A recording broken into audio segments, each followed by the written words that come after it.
RAF jets have been dispatched from UK to bases in the Middle East. When we are being directly threatened by states with advanced military forces, the most effective way to deter them is to be ready. We are moving to warfighting readiness.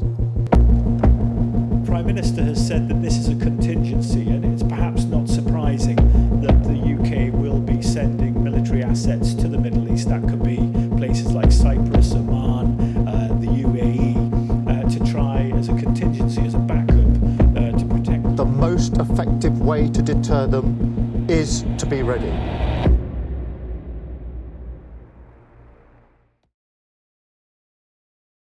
Britain's fighter jets are on the way to the Middle East. Yes, Keir Starmer has finally found his foreign policy wing, and the Middle East is back in the news. Yes, it's back in the news again. The headlines are going with missiles and warning, and just enough ambiguity to keep everybody guessing. Yes, everybody.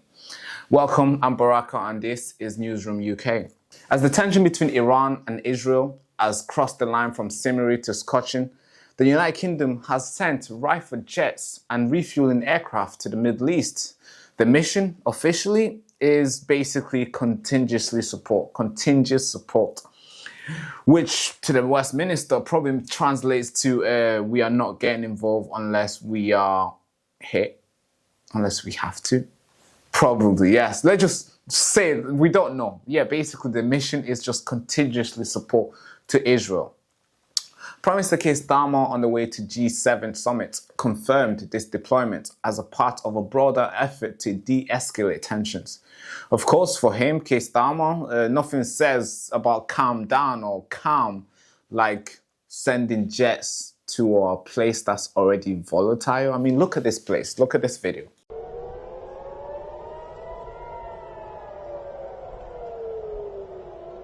This whole Iran and Israel fight began when Israeli strikes on Iranian military and nuclear infrastructures.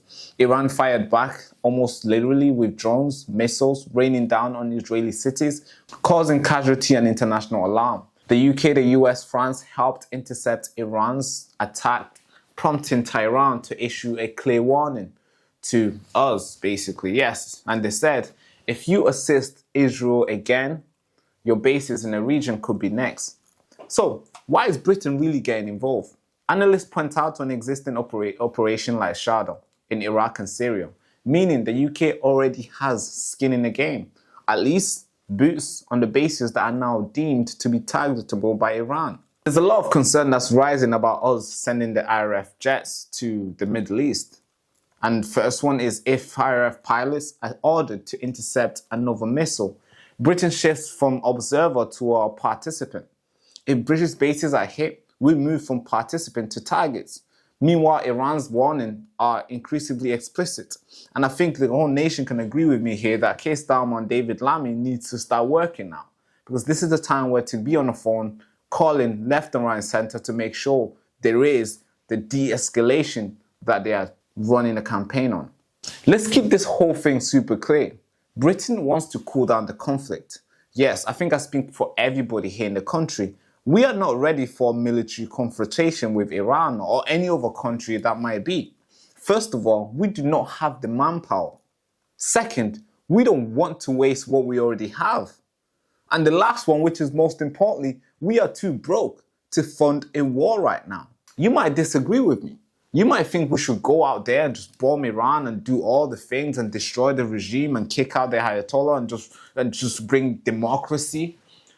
Maybe that's your position. But you have to also think of the other way. Iran won't just sit there and let themselves be bombed. And I think China will probably want to play a part. Or maybe North Korea will probably want to also play a part. Maybe Russia will also want to play a part. And just think of how big this whole thing could get. That's why I think Britain should stay away from this and let Israel and Iran deal with themselves. And yes, we can help out. Maybe with sanctions, maybe with talks, maybe with phone calls, but nothing to do with military or any sort of thing that might make this whole thing go south. I'm going to leave you with this. I'm curious to know what you think. Comment down below. Thank you so much for watching. And you've been watching Newsroom with Baraka. Thank you so much. Bye-bye, bye-bye, bye-bye.